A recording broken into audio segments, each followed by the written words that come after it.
Welcome to this edition of Diligence Inside Australia's Boardrooms. I'm TK Kerstetter and I'll be your host for today's show.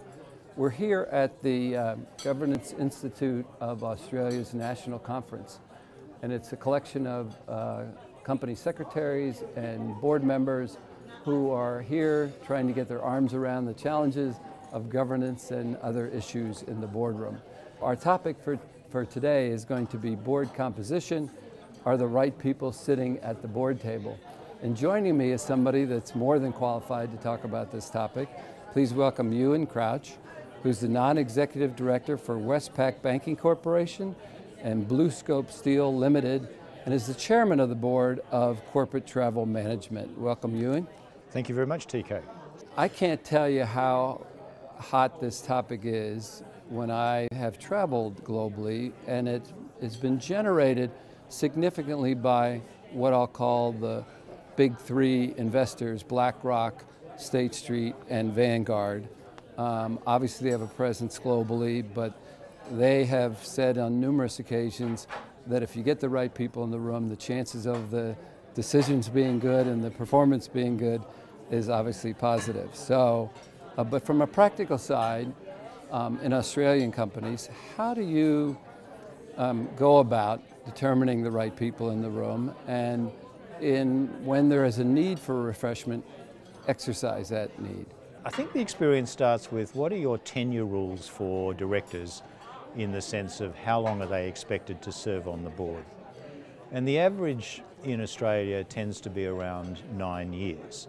And then you would step back from that and say, because we have the sort of staggered board, you come up for election every 3 years, in effect you've got 3 terms. So when you're trying to put together your board, where is everybody in relation to how long they've been on the board, and to make sure that you've actually got a blend of people who've recently joined the board and those who've been there for a while. So you don't necessarily want to get a board where everyone's just started or everyone's been there for a long period of time and needs to leave. And the investor community is quite expresses their views very clearly in relation for board renewal and board renewal programs, and that is something that exercises the mind of all board nomination committees.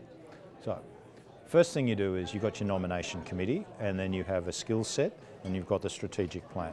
And each year you need to refresh, looking at the skill set for the board as a whole, looking at which board members have those skills, and looking at the strategic plan of the company as to the types of things that may require an amendment to that skill set or new skills to join the board, and manage that through director recruitment and retirement in a very orderly and logical way.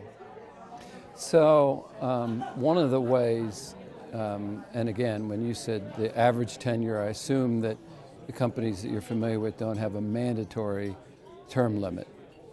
One does. So all term limits are subject to shareholder approval, because in effect you're going up for shareholder approval pretty much every 3 years. But the expectations around service usually get set out in the board charter. They get published to investors. So at Westpac, the tenure is, so you get appointed to the board. Very first annual general meeting after your appointment, you have to be confirmed by shareholders, and then you have 9 years from that time on the board, and at the end of the 9-year period you are expected to retire. The board might ask you to stay on, but then you will only stay on for 1 extra year subject to shareholder approval. That's not necessarily the same in all boardrooms, but there is an expectation around 9-10 years being the length of time someone will stay on a board. Well, you're very fortunate in Australia with the staggered boards, because in the US, investors withhold votes on companies that have staggered boards. So ours have almost been eliminated on that side, and it certainly is better for planning purposes when you've got the ability to do the staggered boards. Look, I understand that, and there's some market peculiarities, and similarly in the UK, as to whether better practice is that the whole board comes up for renewal each year for, with authority for 1 year only. But you've got to think about that in terms of how large is the board, how do you want to attract people onto the board, how long do you want them to stay. So there's a broader range of topics that come into effect there. Yeah. So just to switch gears just a little bit, PwC does a study in the US where they ask sitting directors, are there board members on your board that should be replaced? Amazingly this year, that number was 45% said yes, we have at least one board member that should be replaced, which is, the number has never been that high, okay? And it's, the interesting part is companies, and including the UK, have been very good about doing board assessments or board evaluations. What in the US, what they have not been good at is having the tough conversations, meaning when a director should be replaced, either they are not prepared for meetings or they have not kept up with the changes that's happening in the business. They have proven to have difficulty having the tough conversations. In other words, asking somebody not to serve and getting somebody in. So I'd be curious on your experience with Australian companies with the same. I know there's not any research that corresponds to that, but the situation is still the same on what do you do as board leadership to make sure, again, that you have the right people at the board table. And that does come down to the nomination committee role in planning the board and planning the length of service and expected service, planning the skill sets that are needed, making sure there's proper succession planning in place, not just for the chairman of the board, but also for the chairs of individual committees.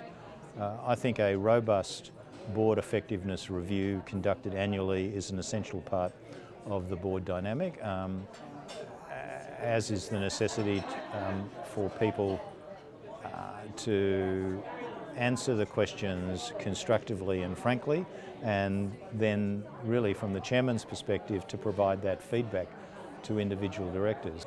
The review from PwC, so it's an interesting statistic. It's much higher, as you say, than I thought it would be. My own experience is board effectiveness reviews go very carefully into what the expectations of a director are in terms of relationship with management, preparation and contribution at meetings. And there's a very good opportunity in those to identify if there's a potential issue quite early in the process and providing proper feedback and counselling. Because bear in mind, the company will have been through quite a thorough process to select the director in the first place. And you know that replacing directors is a time-consuming process. You want to make sure that you've got a diversity of thought and a diversity of opinion, people willing to engage with each other constructively to seek the right wisdom. So you just, you know, if someone isn't performing, nipping it in the bud early with constructive feedback, I think is the way to go in that regard. I think we both agree that board leadership in that is pretty critical. Very important indeed. So here's an interesting question that I wanted to ask you as long as we're talking about board composition.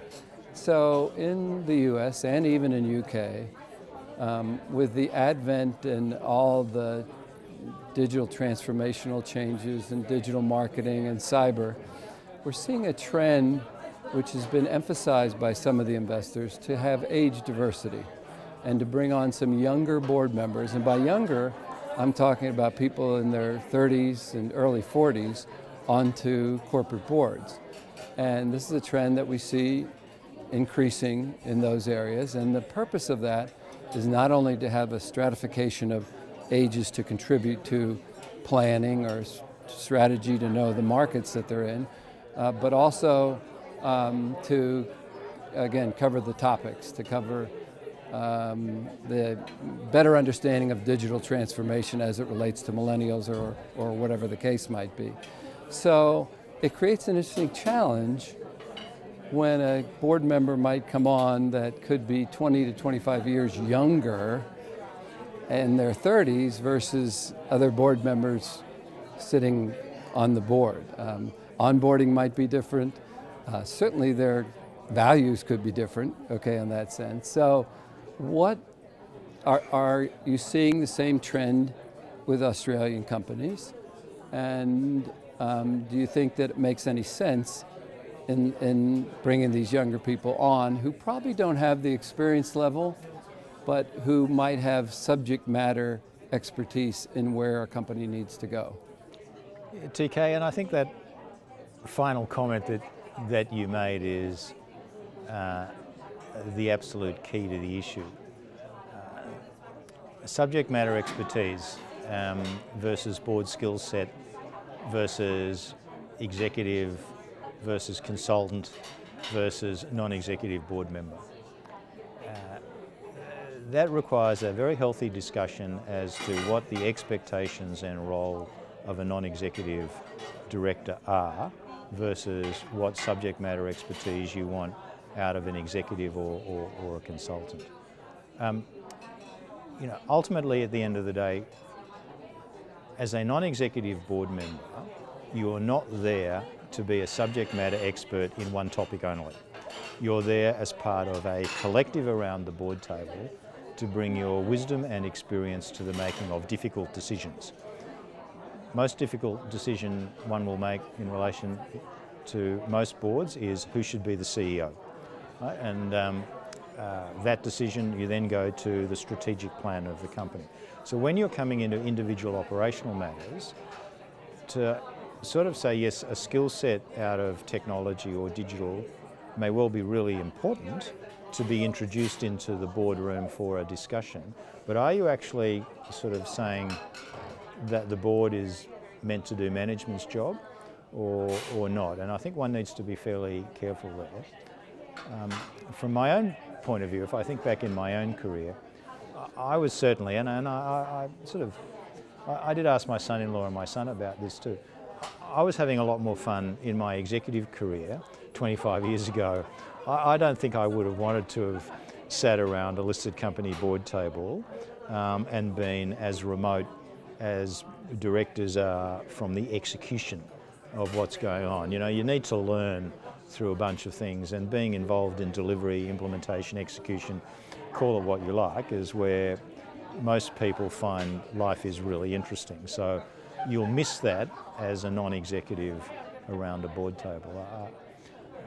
Introducing the thinking though, in terms of educating the board, challenging management, working through the assumptions, that's really important as to where that thinking comes from. And I do think it's a balance between permanent member of the board table versus some consultancy around subject matter expertise. Well, it's certainly going to be interesting. It's a trend that's not changing in some of the world's markets, so it'd be interesting to see whether, and I agree wholeheartedly, single focused directors have proven not to work in the boardroom. If they don't have the operating expertise to contribute at all levels, it's a seat wasted in a way on that side. So it'll be interesting to watch how all that evolves over time. So Ewen, I want to thank you for taking the time out of your busy schedule.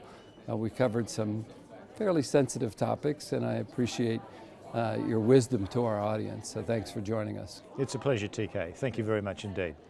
And that will conclude this edition of Diligence Inside Australia's Boardrooms. We hope you enjoyed the show.